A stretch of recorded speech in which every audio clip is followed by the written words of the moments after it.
Except I'll need a head nod when we're recording.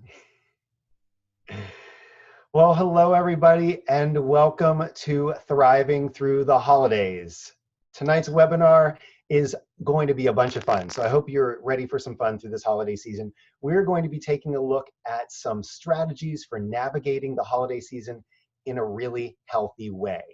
Now, many of you have come into this holiday season really excited about the festivities. I know I have a few favorite things. One of them I'm wearing right now. I'm excited about ugly Christmas sweaters. Although someone earlier today said ugly is in the eye of the beholder. So festive Christmas sweaters, I'm excited for that. Some of you get excited about wearing festive ties or those Christmas socks that you get for the 5th time. That's awesome as well. And I saw a lot of notes earlier here in the chat box. Feel free to chat throughout the webinar tonight what you're excited for Christmas or this holiday season. Could be Thanksgiving, could be New Year's. Now, as much excitement as there is, some of us get a little apprehensive about the holiday season. There's a lot of hustle and bustle. There's a lot of meals to be planned and to be gobbled up.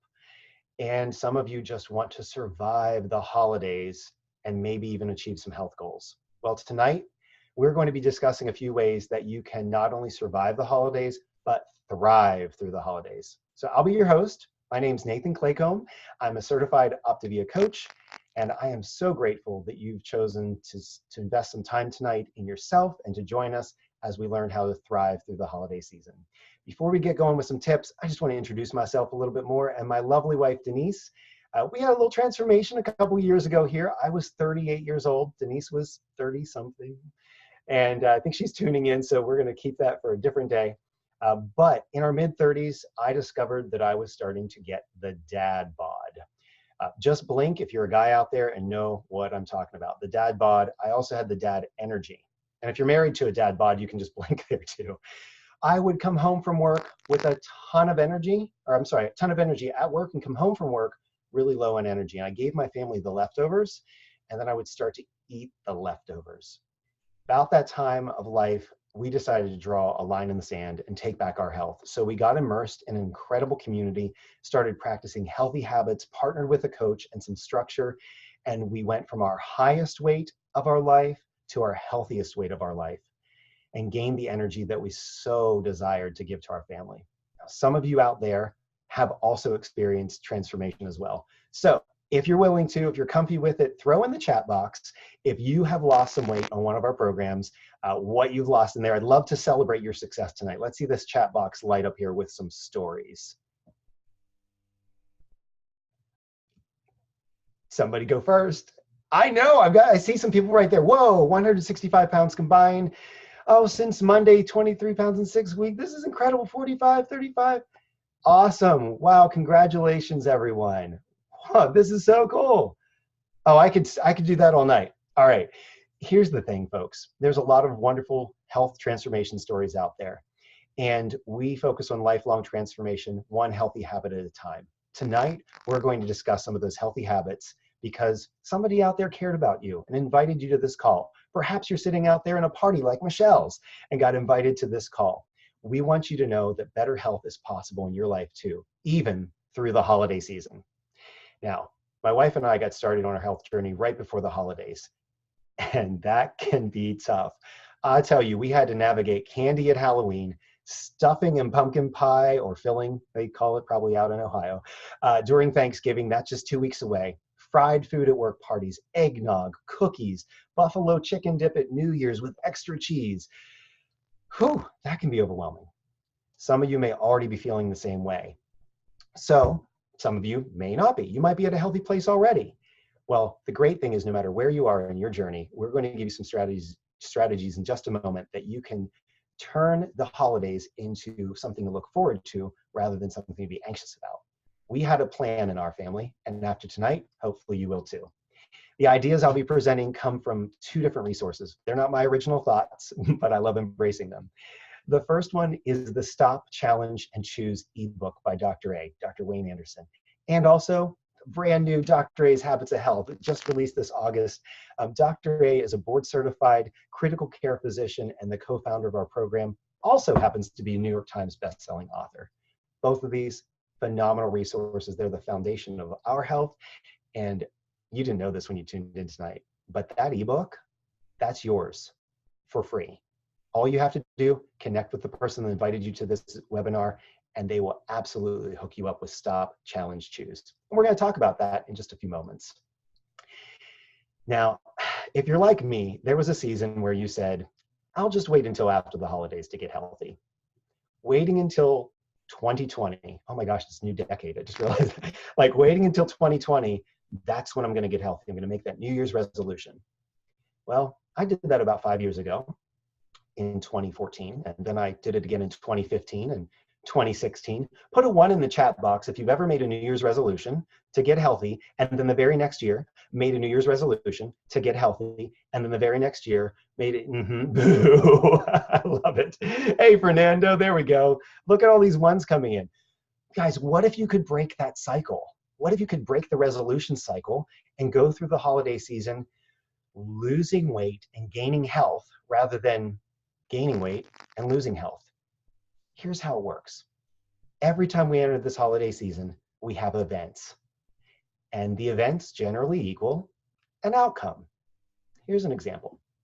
Some of you noticed this lovely Christmas sweater I'm wearing. Well, this came from my Aunt Helen. I can still smell her on this sweater. It smells just like mothballs and mentholyptus. So here's the thing. I'm going to go over to Aunt Helen's house for Thanksgiving dinner. And I'm going to walk in the door. I'm going to take off my lovely Christmas sweater. But wait, there's a second one under that.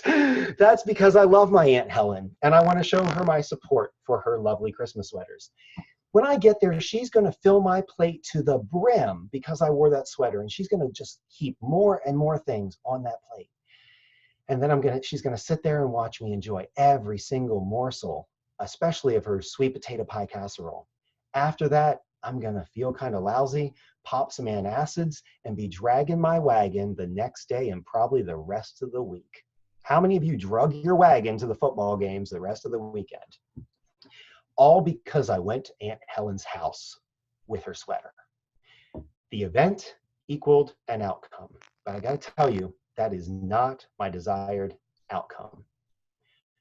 What if an event plus our response to the event equaled a different outcome? So in this case, I go into Aunt Helen's wearing that lovely sweater. And by the way, the other sweater was from last year, so I had to mix it up a little bit. So we go in, and then the event is added to my response. She offers me that plate filled to the brim, and I don't eat all of it. That's okay. The outcome is going to be very different than that first scenario that we walked down. So for the next few moments, we're going to talk about your responses to events in order to get a desired outcome. So what is your response going to be during the holidays? Here's the awesome part about this. The choice is yours. You get to decide what your ideal outcomes will be. So I want to give you a couple different scenarios now, a couple options. Option 1, we're going to take some time and think about these. Would you enjoy the benefits of eating healthy throughout the holiday season? This is option 1, enjoy the benefits of eating healthy. Now, for some of us, including myself and clients that I serve, we eat small, frequent meals, we drink lots of water, and we stay active. Matter of fact, we eat 6 meals a day. I don't know about you, but I like food. So eating 6 times a day is awesome, and I've already eaten 5 today before this webinar. We get to feel great and have tons of energy to do activities with people who are important to us. We kind of design our lives around what matters most in this option number 1. So there's one option. You can do that too this holiday season. Option number 2, would you like a compromise? Now, this would look like pretty much eating healthy throughout the holidays, but maybe a meal or a food group now and then that would not be considered healthy. Option number 3, making no change to what you're doing at all right now. Now, let me qualify that. Some of you are already eating healthy, and so not making a change, it's awesome. Hooray for you. You're going to thrive through the holidays. Some of you may be out there like I was at one point, not making great choices during the holidays, likely to gain weight, which may not be your desired outcome. The thing is, no matter what you choose of these three options, the choice is yours. So if you're brave enough, throw in the chat box option 1, 2, or 3, what you believe today would be your plan to go through the holidays. Option 1, again, is to eat healthy through the holidays with the tips that we give you tonight. Option 2 is going to be maybe compromise a little bit, have a spoonful of Aunt Helen's sweet potato mashed potato pie, or whatever I called it earlier, casserole. It's morphing into something else now. And number 3 would be no change in what you're doing because maybe you're eating healthy. I see a lot of ones in there. Option 2, striving for 1. Oh, I love that. Is that Della? Della. I love that, Della. And very good. I'm loving these. Yeah, I'm going to have a spoonful of that mashed potato casserole thingy. There's no right choice. The important thing is you go into the season with a plan for the outcome that you desire. Decide before the holidays what you wish to achieve. And we're going to help you design that plan tonight. Now, some of you may be thinking, Nathan, how can I have a meal plan for every single meal over the holidays? There are so many events, so many parties to celebrate, so many food choices. I want to challenge you in a loving way, because we all just met tonight, that some of these choices may not be challenging. Like, I doubt that tomorrow morning when you get up for breakfast that it's really going to be a challenging decision. Well, unless you're headed to a smorgasbord in Lancaster County, then pay attention to the rest of this webinar. You're going to need it tomorrow morning. But let's take a look at what might actually be coming up on the calendar. There are 49 days left in this year as of November 12th, tonight. 49 days. Now, I said that I eat 6 healthy meal choices a day. That's a total of 294 meal choices. Anybody out there just go, oh my gosh, that's fast math. I don't know if I can eat that much. Wow, says Noel. Absolutely. 294 meal choices. Here's what I want you to consider when you think about making difficult choices that have been difficult in the past. We have Thanksgiving, maybe some holiday parties, Christmas Eve, Hanukkah or Christmas, New Year's Eve, New Year's Day football maybe. Add these up. I mean, this is not fast math now. This is not hard math. 294 meal choices. And we're only really talking about 5 to 7 meals that would be actually challenging to navigate. That's only 2% of all the meals between now and New Year's. Everybody breathe. See, this is possible. Deep sigh of breath, deep sigh of relief, because we can do this. That's not a lot of choices to make. Now, you can use the holidays and these 7 meal choices as an excuse. You absolutely can. I once heard it said that, if you drop your iPhone or Android on the ground and you crack the screen, that can be an excuse to just hammer it till it doesn't work anymore. I don't want to do that with my health. I don't want the holidays to be an excuse to derail all the progress I've made. So here's a thought. Let's use it as a catalyst toward health. Let's thrive through the holiday season and enter the New Year's, breaking that cycle with some new momentum. In the next 49 days, 7 meals, you can do this. You got this. We can make choices that are in line with our goals and make it to the January 1st with victory. Put a 10 in the chat box if you want to be on January 1st with victory. I want to see some 10s in there. Who's ready? Who's ready for these strategies now? All right, there's the 10s. Yes, please. Let's dig into the strategies. I'm so excited by this room tonight. Look at all this flying in here. Hey, if you're at a party, can I see the hands in the air going, yeah, let's get some victory. Hey, there it is. Love it. All right, we're going to start with victory in mind, moving toward a desired outcome. What's the goal? What do you want to achieve? You've heard it said, a goal without a plan is just a wish. So let's set a goal. Now, here's an example. I want to create a healthy eating plan so that I maintain my weight and feel better than I usually do, dragging your wagon, through the holidays. This is a great goal. I want to encourage you to make sure that your goal is measurable so that you can absolutely know for certain whether or not you're accomplishing it through the holiday season.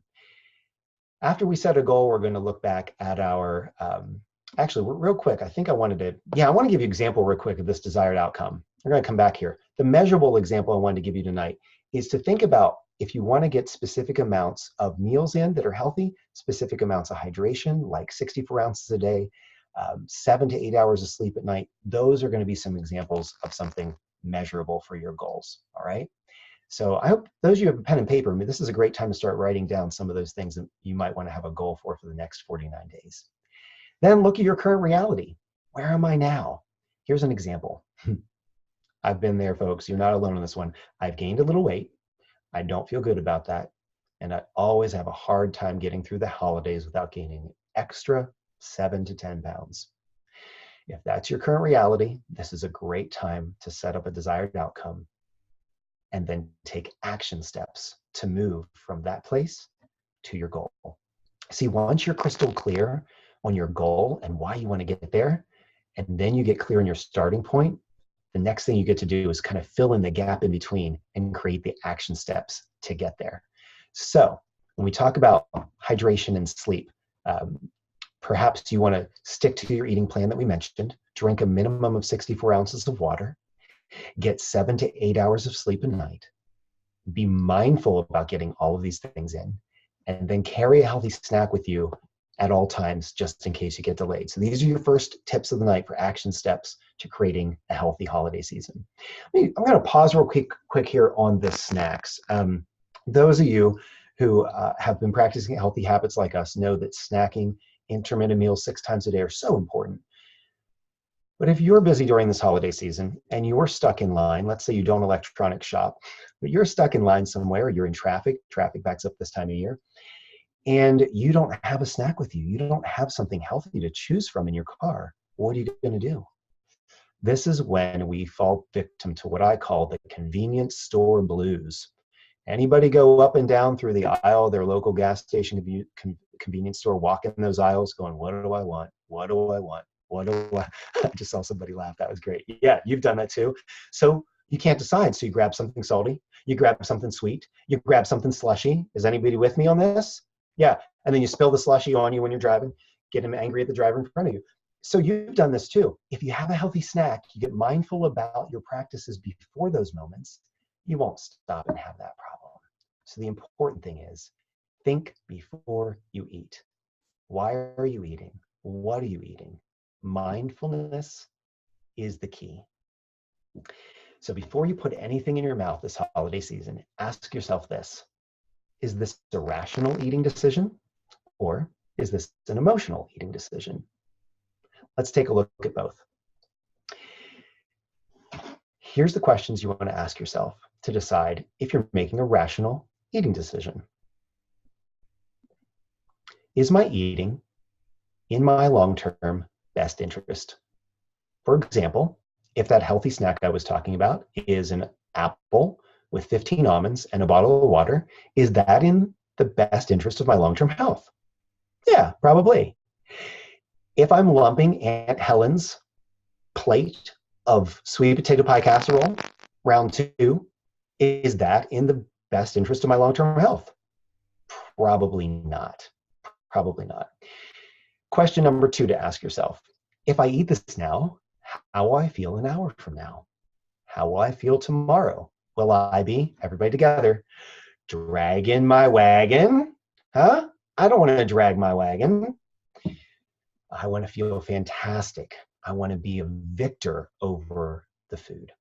How will I feel a year from now if I continue to keep making the same decisions as this one? Will you be closer to your goals or farther away from your goals? There are really no neutral decisions. You're either moving towards something or away from something. I encourage you to be mindful, to practice mindfulness, to move toward the outcome that you want. And when you do this, you're going to slowly transition from an emotional decision to a rational decision. This process that we're about to talk about, that I'm so excited to reveal, blends rational and emotional together. Because listen, when you're hungry and you're stuck in traffic, that's emotional, right? That's emotional. But we want to make a rational decision. How do we do that? I already see Vicky giving it away. Stop, challenge, choose. There we go. I love that. So Dr. Anderson has created this system to help others create better life in all areas of health, not just physical. For example, you can respond to stress this way. I'm going to give you that example in just a moment. We're going to stop and think before responding. We're going to challenge the way we feel about what we do. And then we're going to choose the ideal outcome. Now, We talked about Aunt Helen. Poor Aunt Helen. She's getting ripped on tonight. She's a sweet lady, let me tell you. If she's offering me that second plate of sweet potato pie casserole, and that's not going to move me to my outcome, I'm going to stop, take a breath. Everybody do that? That was nice. Challenge. Am I still hungry? Are these sweet potato pie casserole actually going to move me to my health goal? Do I even like the taste of it? Or am I just doing this because she's putting it on my plate because she's sweet? Will I feel good about the decision in an hour? Will I feel good about the decision in a year? And then choose the outcome that moves me toward the goal. Does that make sense to everyone? Nod your heads one way or another if that makes sense. Put it in the chat box if you're loving that. Stop, challenge, choose. It's so cool and so freeing and can be applied to so many scenarios in life. I'm going to throw these back up here just to give you one more frame because some of you are writing this down. These are the questions we ask ourselves within the structure of stop, challenge, choose when it comes to how we're fueling our body throughout the holiday season and frankly, every day of the week. Every day of the week. All of these questions are examples of stop, challenge, choose. To review, think before responding. Now, some of us, that's harder than others. That's okay. We're all growing. We don't expect perfection, just progress. Challenge, why do you feel the way that you do? And choose the outcome, the ideal outcome that moves you toward your goal. And I got to tell you, Aunt Helen will still love you. She'll probably even grab your cheek and say, oh, you're so sweet. It's okay. Practice this holiday season. Practice this around food choices. You can practice it in traffic. You can practice it when kids are throwing snowballs at your windows. Yeah. All right. Who's ready for some practical tips and strategies? This is the part some of you tuned in for. I know there was a little teaser out there on the internet about Vapor Rub, and this is going to be fun. If you're someone like me that struggles at events, this is the meat and potatoes, so to speak, of the tips and strategies. We all get invited to events and gatherings. And what do we do? How do we process this? Well, first of all, I'd like to say, if it's not something you have to be at, like you're not mandatorily required to be there, you can choose to say no. It's okay. Actually, in this season, it's really freeing to be able to say no to so many obligations. So you can choose not to go. And honestly, that's going to give you even more mental freedom. Be selective. Go to the events that mean the most to you, that have the people that you want to engage with the most. Because it's too easy this holiday season to overextend ourselves. When we overextend ourselves, we don't get much rest. When you don't get much rest, you make poor choices. So this is the first tip of the night. After getting plenty of sleep, we have to deal with the events we do go to, right? And I brought a little, some of you didn't know there'd be props. There's props. Anybody know what this is? Yeah, this is the first event that all of us struggle with, right? They're real. You hear that? It's like a magic act. Family tradition of baking. We have baking parties that we go to, right? I am the muffin man. What? Okay, not anymore, Vicki. That was 3 years ago. So I want to challenge you, instead of baking, maybe you make non-edible gifts this year. Maybe your family starts a new tradition. One of the ones we had in our home that I shared last year is we made yarn wreaths. You take a clothes hanger and you tie yarn around it, makes a wreath, and hangs on the door. They're beautiful. And somebody, I think they were even on the call tonight, did this last year as their new family tradition. So you can look that up, Google it. You can brush your teeth with extra minty toothpaste. I picked the charcoal kind. By the way, we're not endorsing any specific products, so I'll cover the labels. This is a great tip. If you are tempted to eat the cookies or the cookie batter, which I think is disgusting, brush your teeth with extra minty toothpaste. Gargle with extra minty mouthwash. That batter's not going to taste good at all. Like, it's going to remove all the temptation. Another thing you can do is eat before you bake. If you're practicing 6 meals a day, eat that 5th meal before you go and bake. You're not going to be hungry for the food, for the cookies. Wash your hands frequently. This is a really, really good thing for those of you who love batter. As soon as you get the batter in your hands, wash them off. There's nothing to nibble away. You don't need those extra calories on those apps this season. And finally, the tip you've been waiting for, Vicks under the nose. All right, who remembers this? Who remembers this, right? I mean, I smell that. Take a whiff. This has been well used. 2 little dabs in that nostril. You don't smell anything baking. You smell menthol. Rub it all over your chest. Aunt Helen's coming nowhere near you. You don't have to worry about the cookies this year. Everybody will avoid you. Oh, and the great thing is your sinuses will be clear the next day.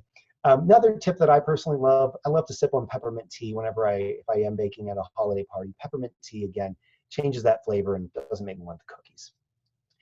All right, so what if you're going to an event and you know there's going to be some challenges for you there?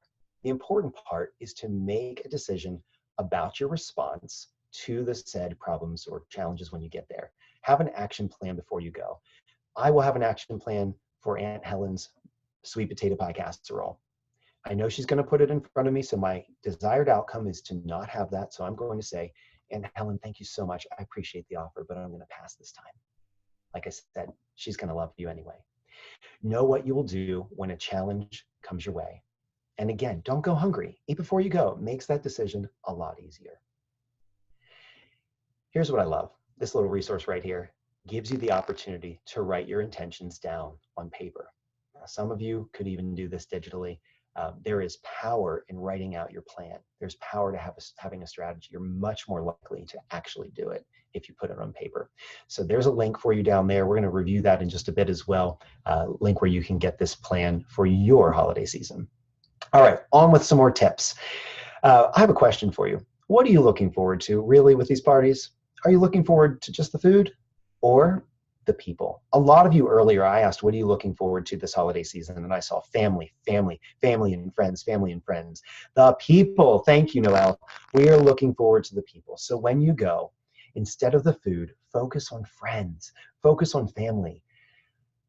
Some of you know I'm a heart person, I'm a people person. My heart for you is that you live in the moment and that you're not distracted by the things that are going to derail you from being the best version of you.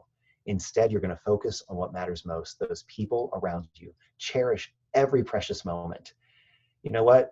There will always be other food in your life. There's not always going to be all those people. So enjoy them more than the food. And for those of you who have achieved your health goals and you are optimizing, baby, optimize in style. Put that ugly Christmas sweater on and strut your stuff. Gotta tell you, this is a small and I'm feeling great in it tonight. Use the holiday parties as an opportunity to be a role model for great behavior, for healthier living. And you never know, your story may be the inspiration that unlocks somebody else's prison. All right, I'm a big fan of this next tip. If it's a potluck or you're invited to a dinner, bring your own food. Bring something to share. Make it something healthy. Or make it something you don't enjoy eating. I don't like coconut, so I just bring things with coconut and I don't even have to worry about it. I've been voluntold that I'm to bring a dessert for an upcoming party. I've been voluntold. Anyone ever been voluntold by a BOSS in their life? Yeah. So I'm going to take something with coconut because I won't eat it. I won't touch it. If you have to bring snacks, let's choose some things that are healthy, like a cornucopia of veggies or turkey veggies or smashed cauliflower. All of these things you're seeing on your screen right now are available through Pinterest, through the person that invited you here today. Frankly, I know there's a lot of people in this room that are coaches or clients of our program that would love to share some healthy recipes for you that look gorgeous. I love that tree. I'm going to try that tree this year. You'll get wows from everybody at the party. You can strut your health stuff all day long and work toward your goals at the same time. Here's a few extra bonus tips. When you're at that holiday party and there's a buffet, position yourself away from the food. Keep your back to it. Look at the people around you instead. Hold your water in your dominant hand. I needed a moment. Make sure you're carrying your water at all times. When you're doing that, there's no way that you can go back for food. One of the things that I like to do too is if there's veggies, I put a plate of veggies and I carry my water, and now I don't have any hands to put more food on my plate. It's amazing. Avoid using plates that are larger than the amount of food you would normally put on. It's called portion distortion. So find the smallest plate available, or just get the toothpick, just one of them. Eat slower and savor every flavor. You know, too often we go to fine dining restaurants and we eat slowly, right? And then we go to holiday parties and we just start shoveling in. Savor the flavor of every food. And there's no need for seconds. Treat your body well so you're not dragging your wagon the next day. And we already talked about the healthy snack to share. As I mentioned earlier, I used to be really good at cleaning up the leftovers. something that I've mostly overcome. But when it comes to dessert, there's always leftovers. So here's a few tips about cleaning up. If this is a challenge for you, and I know some personal friends of mine in this room, you can just blink. I already see you blinking. This is a challenge. Volunteer to do something else to help clean up. Wash the dishes. Take out the cat, take out the dog, whatever you take out in family's pets, and stay away from those leftovers, or help freeze them right away, and make some amazing lean and green meals for leftovers from days to come. I love this. There's a tip in there, hydration station. The better hydrated I am, the less hungry I get. With all the, I'm not going to read the rest of that out loud. Thanks for the tip, Salem. So healthy hydration, absolutely. Keep drinking that water. I hope people can't read the fine print. That was great. So here's a recap for you. We're going to focus on family and friends at these events, not just the food. We're going to plan ahead and not go to these parties hungry. We're going to take control, choose smaller plates, and avoid the family-style dining. Here's some new tips. Move before munching. When you're out there, before your meal, get in a nice walk, be energized. It'll keep you more mindful for your goals. And this next one's my favorite. I got one right here. A mocktail. How many of you made mocktails? This is just diet tonic water with a twist of lime. It's super refreshing. Carry that around when you're faced with the decision of whether or not to drink alcohol. Instead of a cocktail, make a mocktail. Enjoy time with friends who are health-minded. Dig into your community. Some of you are part of our community. Dig into that during the holiday season. Friends, in the chat box, so that everybody can enjoy the plethora, the cornucopia of tips tonight, go ahead and put in there your favorite tip that you've heard so far as we wrap things up. I want to encourage you this holiday season. That's a lot of information, but I want to encourage you this holiday season to enjoy yourself. Truly enjoy yourself. Enjoy your friends and your family. Cherish every precious moment. You don't have to survive the holidays. You can thrive. You can create a plan, stop, challenge, and choose with secondary actions that move you toward your goal. Every one of us can do that. I'm living proof of it. It's so much fun. Lastly, tonight I want to encourage you to connect with the person who invited you to this webinar. I am absolutely certain that they're willing to help you achieve the outcome that you desire, no matter what your current reality is going into this holiday season. All right, I have a few gifts for you. You've been an awesome audience. I've seen a lot of smiles. I love seeing the cheers in the groups over there. Here's some great giveaways for you tonight. We have the event plan at this website, and we have a few healthy holiday recipes like those cornucopias I showed you earlier. The second one right there is actually going to link you to some healthy options from Dr. A's newsletter, which is also available most likely through the person who invited you here tonight, so connect with them. And thank you, Shirley. She put in the chat box so you can go ahead and click directly on those links at the end of the webinar here. Lastly, I just want to say congratulations for making your health a priority, for taking time with family and friends tonight to be part of this call. I've counted it a joy and a blessing in this holiday season to be here with you already, and I hope that we'll get an opportunity to connect again soon. Have a wonderful and safe holiday season. Stop, challenge, choose, and thrive through the holidays. God bless you all. Good night.